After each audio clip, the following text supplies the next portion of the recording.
Jóvenes estudiantes, tengan ustedes muy buenos días. Vamos a encargarnos de realizar un tema denominado con el nombre de histología humana. Un tema que es de vital importancia para todo estudiante preuniversitario, porque le permite conocer cómo es la estructura, la composición, la organización, tanto de forma interna y externa, de lo que es los famosos tejidos. Para poder empezar el día de hoy, mi nombre es Amado Albuena, el tema es histología humana. Vamos a hablar de dos tipos de tejidos fundamentales, el tejido epitelial y el tejido conectivo. La próxima semana nos encargaremos de hablar del muscular y el nervioso. Ok, vamos a comenzar. Los objetivos fundamentales para este tema es conocer la importancia de los tejidos que constituyen el cuerpo humano, porque si bien es cierto, cada tejido que constituye a nuestro cuerpito tiene una determinada función, tiene una característica específica y cumple propiedades particulares. Si nosotros sabemos las características propias de cada tejido, vamos a poder saber cómo un órgano está compuesto, constituido, formado, y si el órgano se daña, qué tipo de tejido reparar, a tomarlo en cuenta. También tenemos que saber que la estructura y la función de cada órgano en forma normal tiene que ser siempre de forma normal, no tiene que haber ninguna alteración, no tiene que haber ningún mecanismo distinto, porque solamente así va a poder explicarse si este se atrofia. Si un órgano se atrofia, este genera una determinada enfermedad.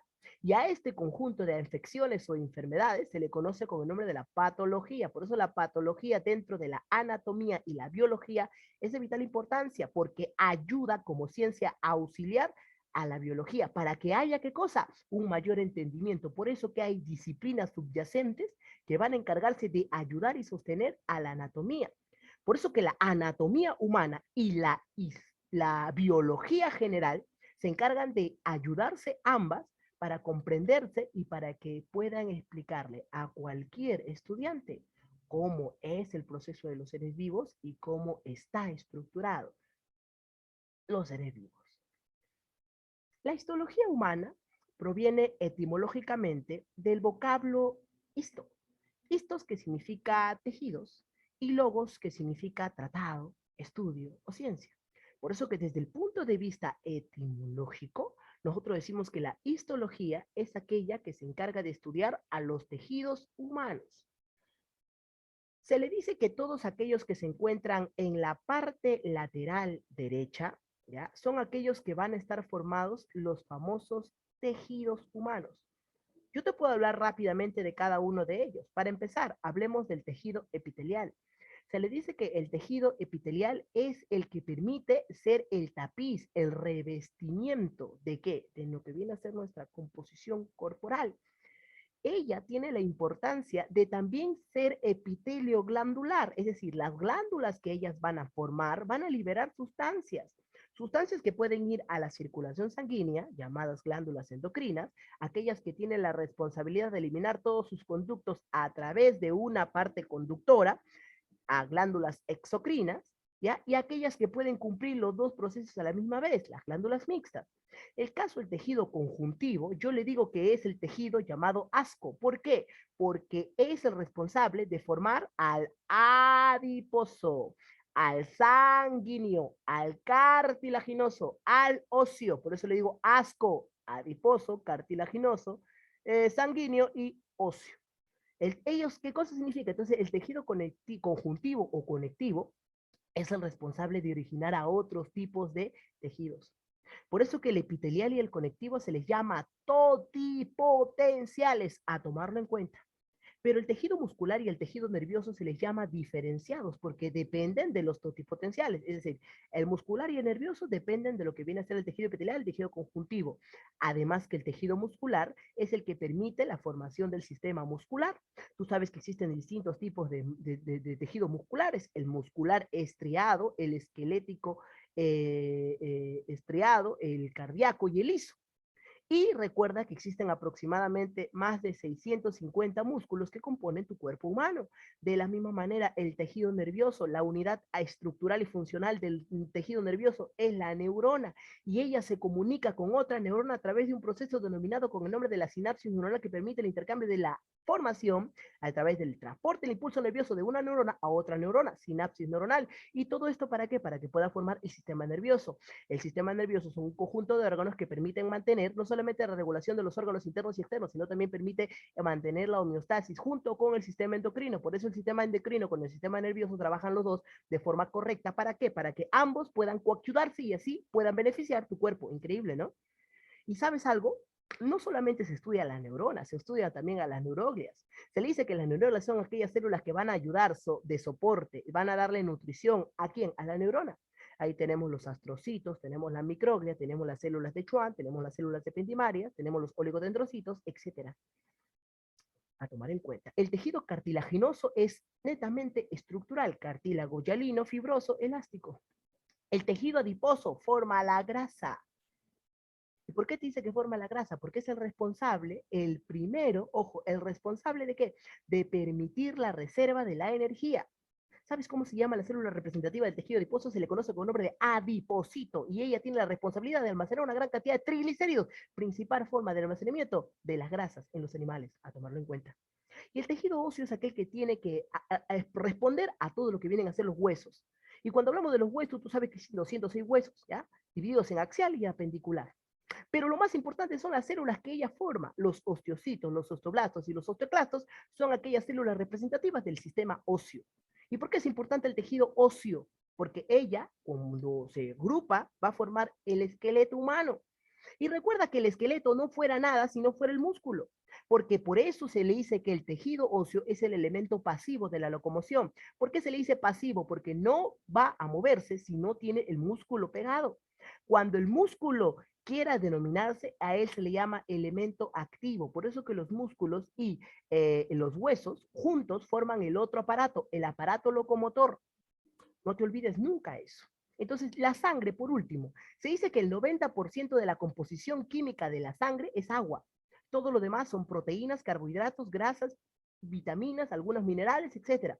¿Por qué es importante la sangre? Porque tiene un pH que se tiene que mantener. 7.35 a 7.45 viene a ser el pH normal que debe tener tu sangre para que pueda mantener todos los equilibrios biológicos dentro del cuerpo. Además, que recuerda que dentro de tu sangre hay propiedades particulares que permiten la defensa de tu cuerpo. ¿Tú sabías que en tu sangre no solamente existe el famoso plasma sanguíneo que representa el 55%, sino también representa los famosos elementos, formas o figurados que están en un total de 45%? Y son ellos los que van a estar divididos en tres grandes grupos: los glóbulos rojos, los glóbulos blancos y las plaquetas. ¿Por qué son importantes los glóbulos rojos? Son llamados acariocitos, normocitos, rubrocitos, reticulocitos, etcétera. ¿Tú los llamas como? Hematíes. ¿Por qué son importantes? Porque permiten el transporte de gases. No solamente estoy hablando del oxígeno y dióxido de carbono. Otros tipos de gases también se pueden afinir a la sangre, a la hemoglobina principalmente, como por ejemplo el nitrógeno, el plomo, por ejemplo, a tomarlo en cuenta. Otro de ellos son considerados como los glóbulos blancos. ¿Por qué son importantes los glóbulos blancos? Porque permiten el mecanismo de defensa de tu cuerpo. Cuando llega un microorganismo a tu cuerpo, el responsable de permitir que ese microorganismo sea destruido son los glóbulos blancos. Pero los glóbulos blancos tienen una diferencia, pues se dividen en granulocitos y agranulocitos. Granulocitos, ¿quién es? Mi amigo Ben. ¿Por qué, profesor, tú dices que tu amigo Ben es granulocito? Porque Ben significa basófilos, eosinófilos y neutrófilos. Y los otros, ¿ya? El famoso limo, son aquellos que son agranulocitos. ¿Por qué se le dice granulocitos y agranulocitos? Por la presencia de gránulos, corpúsculos que pueden tener dentro de su cuerpo. Y los agranulocitos son el monocito y el linfocito. Ellos son glóbulos blancos que se caracterizan principalmente por su estructura, por su forma y por sus funciones, cada una de ellas. Y por eso es importante todos los tejidos que constituyen al cuerpo humano. ¿Me dejo o no me dejo entender? Entonces, vamos a definir, ahora sí, después de una gran cantidad de información, qué cosa es lo que te da la histología humana. Principalmente datos curiosos para aprender contigo. Mira por acá. No sé si tú estás pudiendo visualizar esa estructura. Tiene una forma geométrica. ¿Qué más podemos decir? Está íntimamente unida, unas consecutivamente de otras. Si puedes visualizar, todas están ubicadas, apoyadas en una membrana basal o una lámina basal. sus células están superpuestas, es decir, sus células generan yuxtaposición y tienen diversas formas, ¿no? Pueden ser como tu amiga, plana, pueden ser como tu hermana, amorfa, pueden ser como tu compañera, cilíndrica o cúbica. Entonces, tú tienes que acordarte mucho de que la piel no es un tejido. Hoy en la actualidad se dice que la piel es un órgano. Y ahora quiero que por favor observes esta segunda imagen. ¿Qué podemos encontrar en esta? La variación de la coloración de la piel. A mí nunca me ha gustado ser despectivo, por eso quiero utilizar las palabras adecuadas para poder referirme a la pigmentación de la piel en los seres humanos. ¿Sabías tú que la diferencia es por la presencia del pigmento denominado con el nombre de la melanina, que es producido por las células denominadas melanocitos que se encuentran a nivel de la epidermis de nuestra piel?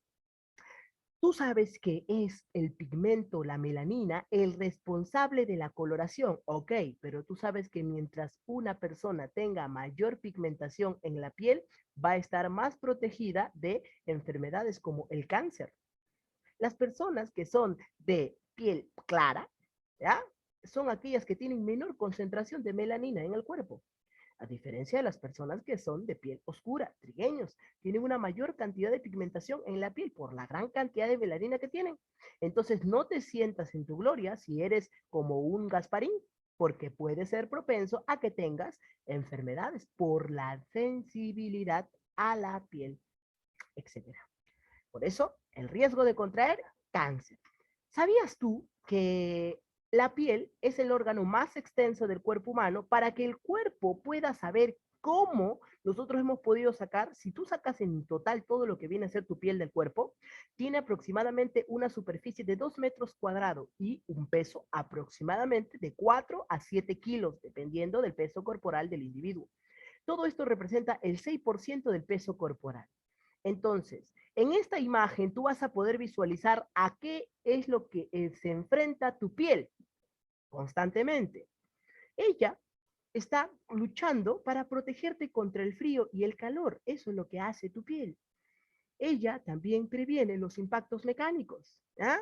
Imagínate que estás agarrando, clavando con un martillo, ¿ya? No me vas a decir qué cosa estás clavando. ¿Ah? Agarras y ¡pum! Te das un martillazo. Obviamente que el martillazo que te das no rompe tu piel. Claro que se moretea quizás, ¿no? Por el golpe, por el impacto, por los hematomas que puede producir. Pero ¿quién previno en primera instancia ese impacto mecánico? Tu piel. Por eso se dice que ella previene los impactos mecánicos. Imagínate que te caen sustancias químicas a la piel. Ella es la que se protege. No es que ella no se dañe, claro que hay daños químicos y físicos notorios en el tejido, pero ella es la que permite de que esto no vaya a que al músculo, pues, a la parte más interna. Ella también es la responsable de permitir y evitar que penetren los microorganismos. Penetración que ingresan, pues, ¿no? Y no te olvides que ellas van a destruirlas también. Ellas permiten reabsorber sustancias específicas. Por ejemplo, te olvidaste en la toalla en tu piscina. Entonces, ¿qué cosa es lo que haces? Agarras y estás parado ahí 20 minutos hasta que te secas. Oye, y si tú te das cuenta, visualizas tus brazos estaban con copitos de agua. Pasan los 20 minutos, han desaparecido esos copitos de agua. La pregunta es, ¿por qué? Tu piel tiene la capacidad de permitir un proceso llamado la reabsorción de agua, en donde tu piel, para que pueda hidratarse, ella absorbe el agua que se encuentra a nivel de tu piel. Increíble, ¿no? Es una manera de poder reabsorber sustancias que la propia organismo así necesite. Ella previene también la deshidratación, es decir, evita que la cantidad de agua que sale sea en exceso, mantiene un equilibrio. Y pues ella permite también que podamos percibir la presión, la vibración y sensación táctil. Imagínate que aquí a mi costado esté la señorita Oriana y a cada rato la señorita Oriana me esté haciendo así, peñiscando, así, hincando. Yo voy a sentir qué cosa, una presión, pero es característico porque ella me está dando un estímulo. ¿Cómo va a reaccionar mi cuerpo? Con una determinada respuesta. Todo estímulo genera una determinada respuesta. La presión, la vibración, la sensación táctil, todo esto se le conoce con el nombre de ¿qué? Se le conoce con el nombre de sensaciones, ¿ok? Sensaciones, no te vayas a olvidar.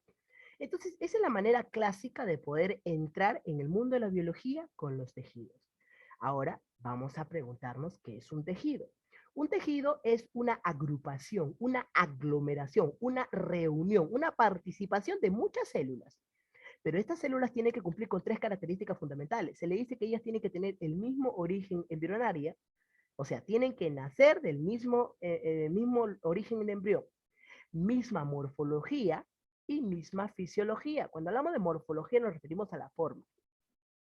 Cuando hablamos de la fisiología nos referimos a las funciones. Pero la propiedad más fundamental que no te tienes que olvidar es la presencia de la matriz extracelular o también llamada sustancia intercelular. En biología, obviamente, que has escuchado la matriz extracelular, ¿verdad? Y ahora en anatomía estás escuchando la sustancia intercelular, no te vayas a olvidar. Este que está aquí es la representación gráfica de cómo podemos nosotros encontrar un tejido. Quiero que por favor visualices todo el rectángulo. Eso es el tejido. Cada bolita que estás viendo tú, ¿ya? Es principalmente, ¿qué cosa? Una célula. Y el líquido que está dentro, ¿ya? Constituyendo a los tejidos de las células, se le conoce con el nombre de sustancia intercelular. El tejido puede tener dos temas, uno que se estudia en anatomía humana, la famosa histología humana, y el otro, la famosa histología vegetal. Por eso hay que tener en cuenta muchísimo. Hoy vamos a hablar acerca netamente de la histología humana. ¿Quién permitió su clasificación? Pues su clasificación fue gracias a Felipe Santiago Ramón y Cajal, ganador del Premio Nobel de Medicina en el año 1906. Él clasificó a los tejidos fundamentales en cuatro: tejido epitelial, tejido conectivo, tejido muscular y tejido nervioso, pero fue el tejido conectivo el que lo subdividió en propiamente dicho y especializado. En el propiamente dicho tenemos al laxo y al denso, pero en el caso del especializado se le llama así especializado porque ella es la responsable de tener muchas funciones dentro suyo. La más importante, lo que ella siente por ti, asco. ¿Por qué? Porque asco representa en mi clase tejido A de adiposo, S de sanguíneo, C de cartilaginoso y O óseo. Asco. ¿Ah? No te vayas a olvidar. El tejido muscular refiere a todos los músculos y el tejido nervioso que representa a la neurona y a las neuroglias. Entonces, ¿qué más tenemos que saber? Los tejidos fundamentales van a ser cuatro: epitelial, conectivo, muscular y nervioso. El epitelial y el conectivo son llamados totipotenciales porque tienen la potencia para poder crear muchas células y muchos tejidos. Los tejidos muscular y nervioso van a derivar principalmente del epitelial y el conectivo, y ellas también tienen muchas funciones especializadas. Este eres tú cuando estabas en el vientre de tu madre. Ese es el famoso feto.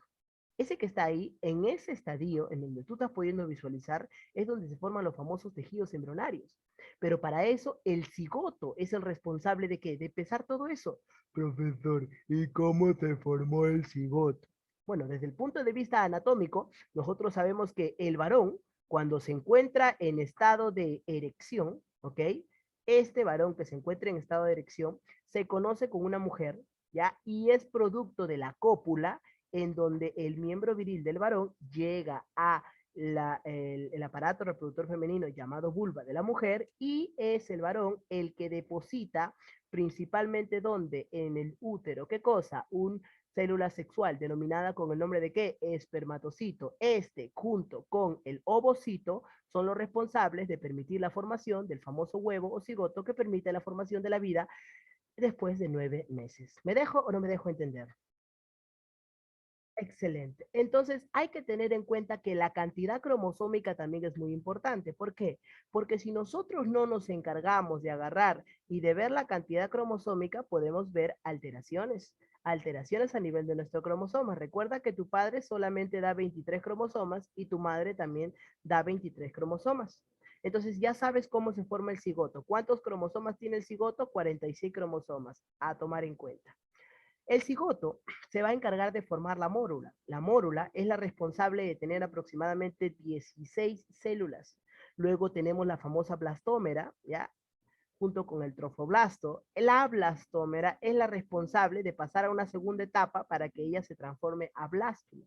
La blástula forma a la gástrula y es la gástrula la que permite formar distintos tipos de tejidos. Por ejemplo, en el caso del tejido ectodérmico es aquel que forma el tejido epitelial y el tejido nervioso. es el tejido mesodérmico el que origina el tejido epitelial, el tejido conectivo y el tejido muscular. Y es el tejido endodérmico el responsable de originar netamente a quién, al tejido epitelial. Por eso es de vital importancia recordarlo así. Ya, si tú no lo quieres aprender así, tú apréndete de esta manera. En un lado colocas los tejidos embrionarios y en otro lado colocas los tejidos fundamentales. Es un cuadro de doble entrada. Es muy sencillo, tienes que colocar las 3 capas embrionarias y los 4 tejidos fundamentales. Y tú dices, el tejido epitelial, ¿a quién forma? Formado está por el ectodermo, mesodermo y endodermo. El tejido conectivo, ¿por quién está formado? Solamente por el mesodermo. El tejido muscular, ¿por quién? Por el mesodermo. El tejido nervioso, ¿por quién? Solamente por el ectodermo. Y punto, se acabó. Es una manera breve, clara y sencilla de poder entenderlo en el examen de admisión. Todos los tejidos, todos los tipos de tejidos, a tomarlo en cuenta. El tejido epitelial, su término correcto es epiteliocito. Esa es su célula representativa. Epi significa sobre, telio significa pezón, significa que epiteliocito es una célula que está sobre de la membrana que forma un pezón. Su origen, a través de las 3 capas embrionarias. Ella presenta estrategias y funciones. Las estrategias y las funciones son para que ella pueda originar una estructura más compleja y que pueda otorgarte propiedades, características generales. Por eso se le dice que es funcionable. ¿Cuáles son las características más comunes? Sus células tienen figuras geométricas, son poliédricas o son geométricas. Ejemplito, las famosas células planas, células cúbicas, células cilíndricas, células amorfas, células filiformes. ¿Por qué? Porque estas son las responsables de permitir, ¿qué cosa? Son las responsables de permitir su morfología. Su célula genera yuxtaposición. La yuxtaposición significa que una célula va a estar superpuesta a otra y así otra a otra, formando bastantes capitas celulares. No te vayas a olvidar. Es avascularizado, ¿por qué? Porque ella no tiene, no presenta y no posee. Profe, pero ahí dice que no tiene. Ya, muy bien.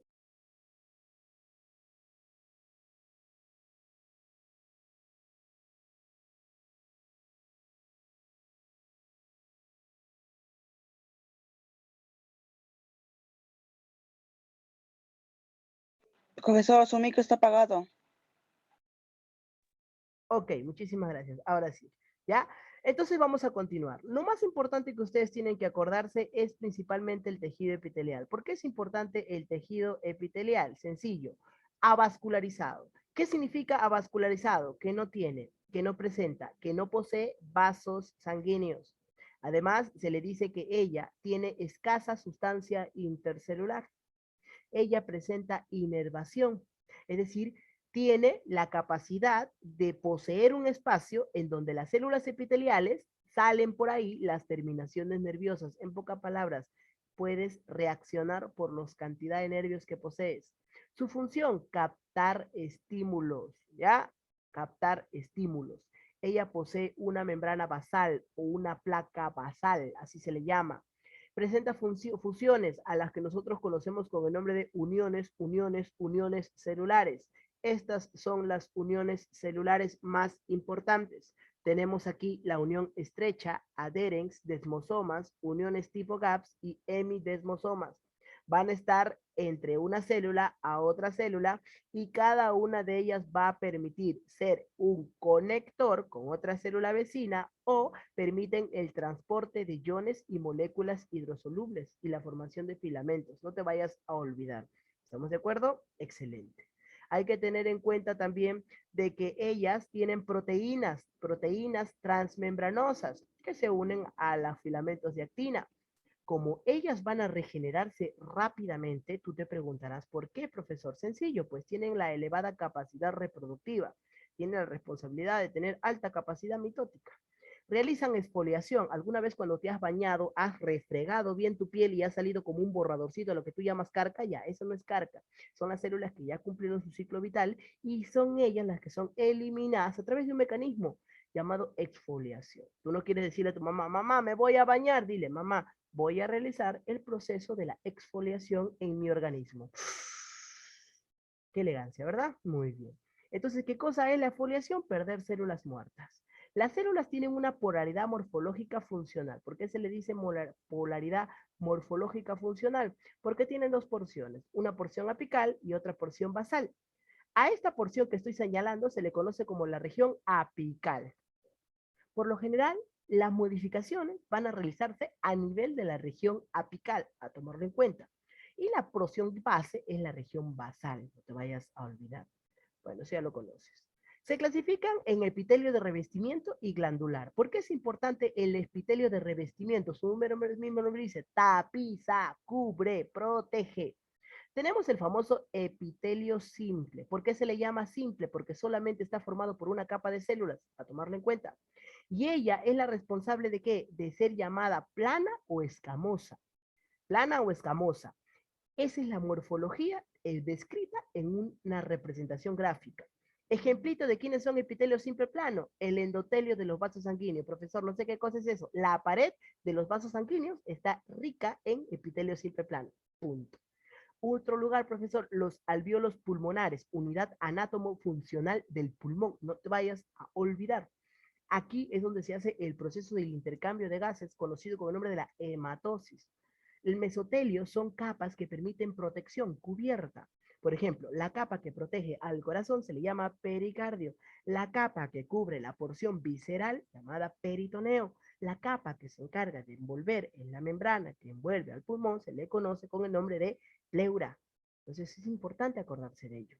La hoja parietal de la cápsula de Bowman. ¿Tú por qué crees que es importante la cápsula de Bowman? Porque permite ser el primer paso para la formación de la orina, conocida con el nombre de la famosa filtración glomerular. Recuerda que la cápsula de Bowman con el glomérulo renal son muy importantes porque son parte de la nefrona.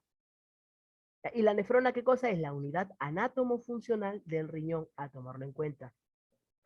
¿Por qué es importante el epitelio simple cúbico? Porque hay algunos que son llamados no modificados porque no presentan ninguna variación a nivel de su región apical y podemos encontrar la superficie de los ovarios ahí, y aquellos que tienen microvellosidades. Cuando hablamos de microvellosidades, estamos hablando de partículas microscópicas llamadas vellosidades intestinales que van a encontrarse encima de la región apical. Por ejemplo, tenemos el folículo tiroideo, el túbulo contorneado proximal y los bronquiolos, aquellos que están presentes allí. El epitelio simple cilíndrico, estamos hablando de aquellos que tienen forma de cilindro, pero se dice que son no modificados cuando no hay ninguna variación a nivel de su región apical, y estas pueden ser el estómago, el colon, el endocervix, el conducto de Bellini, el conducto pancreático, el intestino grueso. Son participantes de qué? Del cilíndrico no modificado. Pero cuando hablamos de un cilíndrico modificado, es aquel que tiene modificación, tiene variación, por eso se le puede llamar cilíndrico modificado con microvellosidades. Ahí tenemos el intestino delgado. Por eso es importante acordarse del tipo de tejido característico del intestino delgado. ¿Por qué? Porque si el intestino delgado permite la absorción de nutrientes, ¿quién es el tejido que le permite dicha absorción? Es el epitelio cilíndrico modificado con microvellosidades, a tomar en cuenta. Y el ciliado, las trompas de falopio. Esos cilios que tienen las trompas de falopio son para poder atrapar a los espermatozoides que ella desea. ¿Ah? Y los bronquios tenores también. Y el epitelio estratificado, se le llama epitelio estratificado porque es aquel responsable de estar formada por más de 2 capas celulares, a tomarlo en cuenta. El epitelio estratificado plano, si te das cuenta, todos tienen forma plana, pero están superpuestas a través del proceso de la yuxtaposición. Y hay que tener en cuenta que tiene más de una capa, ¿no? No olvidarse. No queratinizado porque no presentan, porque no tienen, porque no poseen queratina, pero sí tienen una mucosa. Y aquí está el famoso esófago, ¿ya? El famosa boca, la famosa lengua, la famosa vagina. Por eso que cada vez que tú quieras referirte al tipo de epitelio que tiene la vagina, le puedes llamar epitelio estratificado plano no queratinizado. Mira, increíble, ¿no? No te vayas a olvidar. El exocervix y las cuerdas vocales verdaderas tienen este tipo de epitelio. Pero cuando hablamos de la queratina, es una proteína estructural que está allí, y esta solamente está en la epidermis, en la piel. ¿Por qué? Porque permite la protección.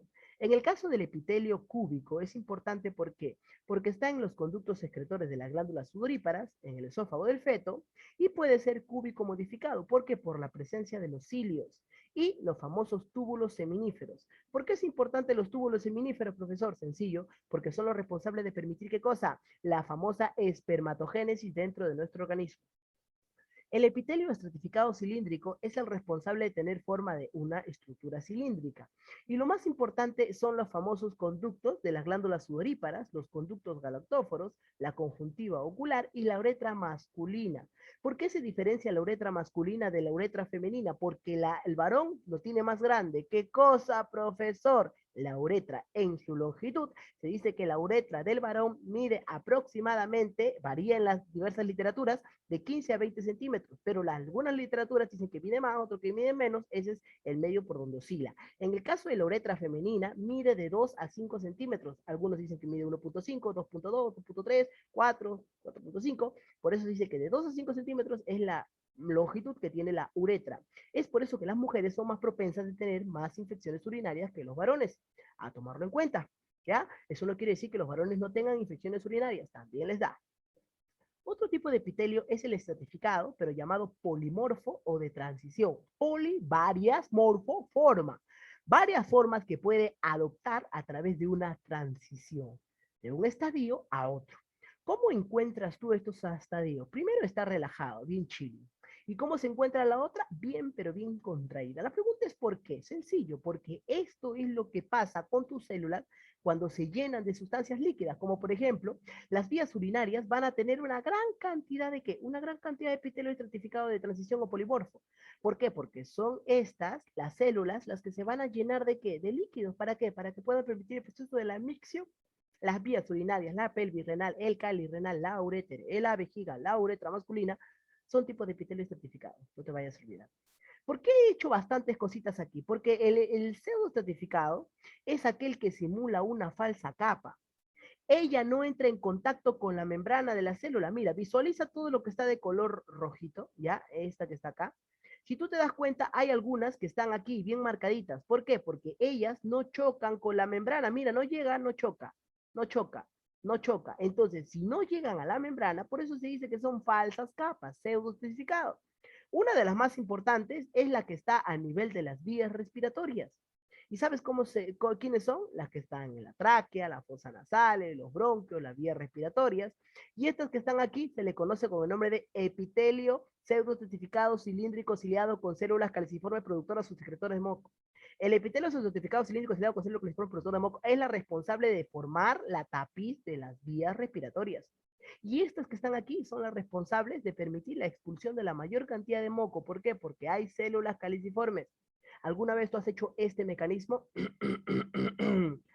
¿Esto qué cosa significa? Que quieres expulsar, eliminar, excretar de tu cuerpo un esputo.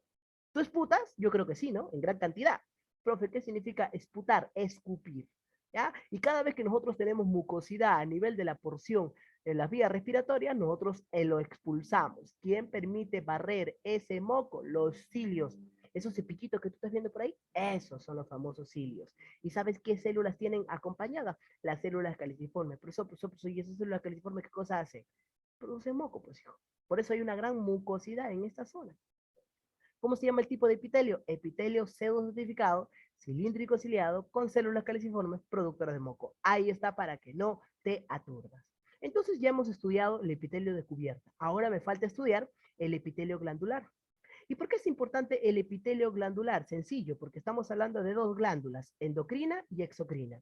Yo siempre a mis alumnitos les digo que la glándula endocrina es toda aquella responsable de permitir qué cosa, que sus componentes, o sea, su glándula, se va a encargar de qué, de tener una porción llamada adenómero.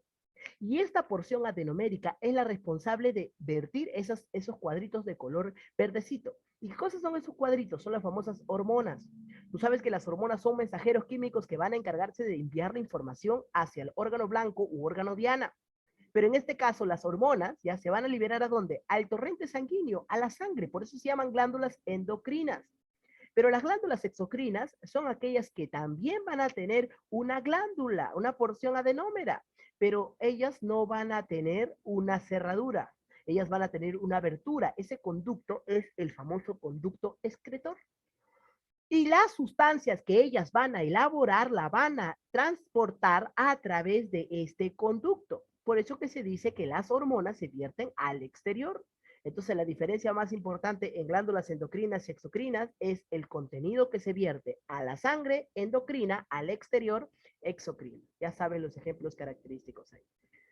Vamos a hablar del tipo de glándulas exocrinas de acuerdo a la sustancia que elimina. Las holocrinas son muy importantes. ¿Por qué, joven estudiante? Porque aquí la célula propia de esta glándula se autodestruye. ¿Ya? Entonces la célula se autodestruye, ¿pero para qué? Para que ella pueda liberar la sustancia que ha fabricado. Ejemplo característico, las glándulas sebáceas, aquellas productoras del sebo. En el caso de las merocrinas es un poco más pulento. ¿Sabes por qué? Porque ellas se van a encargar de liberar las sustancias, pero sus sustancias no dañan a nadie. Por eso que se dice que la secreción celular de dichas glándulas no genera daño celular. A tomarlo en cuenta. Se dice que estas sustancias se liberan hacia el medio externo a través de un proceso llamado exocitosis, algo similar como lo que ocurre en la función endocrina. Las glándulas sudoríparas y las glándulas parótidas son importantes. ¿Por qué? Porque las glándulas parótidas son aquellas que van a permitir la expulsión de sustancias a un medio exterior, igual que el sudor. Cuando hablas de páncreas exocrino, te refieres al páncreas que se encarga de liberar sustancias, ¿ya? Como por ejemplo el jugo pancreático, a tomarlo en cuenta. Las apocrinas son muy importantes porque una parte del citoplasma de dicha célula se expulsa, se excreta, se elimina. Y esta célula que está aquí es la porción de la parte del citoplasmática. Estas células dice que pierden parte de las células glandulares. Ejemplito característico, las glándulas mamarias, las glándulas odoríferas, aquellas que se encargan de producir, ¿qué cosa? La famosa sustancia desagradable. No sé si alguna vez has visto una persona que levanta los brazos pensando de que no tiene un olor desagradable y ni bien tú percibes y puedes ver que esta persona tiene un olor totalmente desagradable, fétido, pútrido. ¿Por qué? Sencillo. Dentro de las glándulas odoríferas habitan una colonia de bacterias causantes de malos olores. Esos están ubicados a nivel de la axila con mayor frecuencia. Es por eso que la higiene en los adolescentes y los jóvenes debe ser constante. No quieres utilizar desodorante, no tienes para agarrar y para utilizar desodorante, haz como hacían nuestros antiguos padres, ¿ya? Nuestros padres, nuestros abuelos. Agarras un limón, lo partes en dos y dos pasadas y para todo el día. 100% efectivo.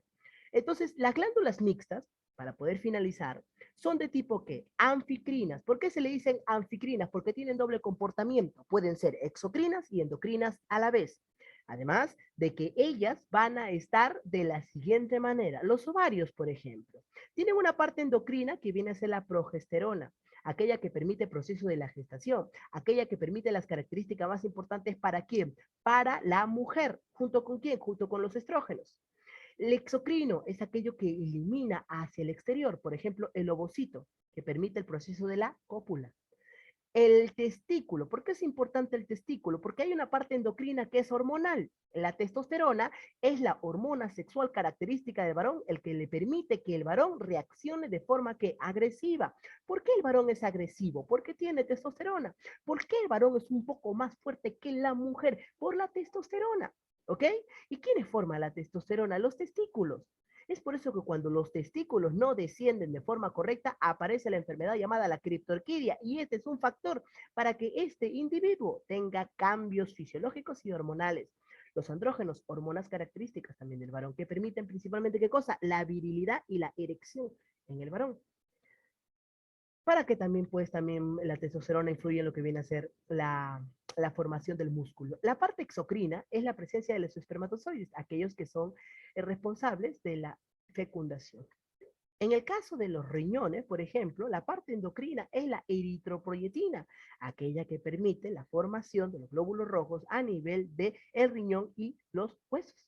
La parte exocrina viene a ser la orina, la sustancia líquida amarillenta ámbar, que tiene aproximadamente un pH de 5.5 a 6.5, dependiendo de tu alimentación, y que tiene la responsabilidad de liberar sustancias tóxicas, sustancias que no han podido ser absorbidas ni metabolizadas por el cuerpo, pero estas sustancias son de desecho.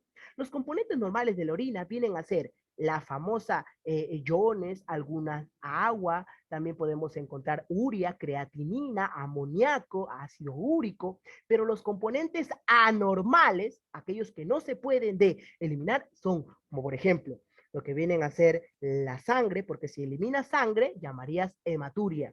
Si eliminas proteína, proteinuria. Si eliminas glucosa, glucosuria. Si eliminas pus, piuria. Y si no orinas, anuria. Y si orinas poco, oliguria. Y si orinas constantemente, diuresis. Increíble, ¿no? Como en nuestro cuerpo. Tomar en cuenta. El hígado es muy importante, tiene dos porciones. La parte endocrina es conocida con el nombre de la famosa somatomeína C, que permite el crecimiento. Por eso la hormona GH está relacionada con ella. Y el hígado es un órgano tan noble que permite también la expulsión de una porción de sustancia conocida con el nombre de la bilis. La bilis es un órgano anexo, una glándula anexa que permite estar fijada y unida a quién? Al conducto hepático, para que junto con el conducto cístico, el que permite la liberación de la mayor cantidad de sales biliares a través de la vesícula biliar, ya permite unirse para que puedan formar el conducto colédoco y sea este el que se una con el conducto de Wilson, o también llamado conducto pancreático, para que puedan desembocar a través de la ampolla de Báttel y puedan realizar la digestión de las grasas. Por eso se dice que las bilis permiten la digestión de las grasas. ¿Por qué cosa hacen con las grasas? Le dan la emulsificación. Emulsificación de las grasas significa que van a degradar grasas que son gotas grandes de grasas a gotas pequeñas, chiquititas, diminutas, así como lo tiene tu amigo. No te vayas a olvidar. Bueno, entraríamos al tejido conectivo, pero eso lo dejamos para la otra semana. Muchísimas gracias.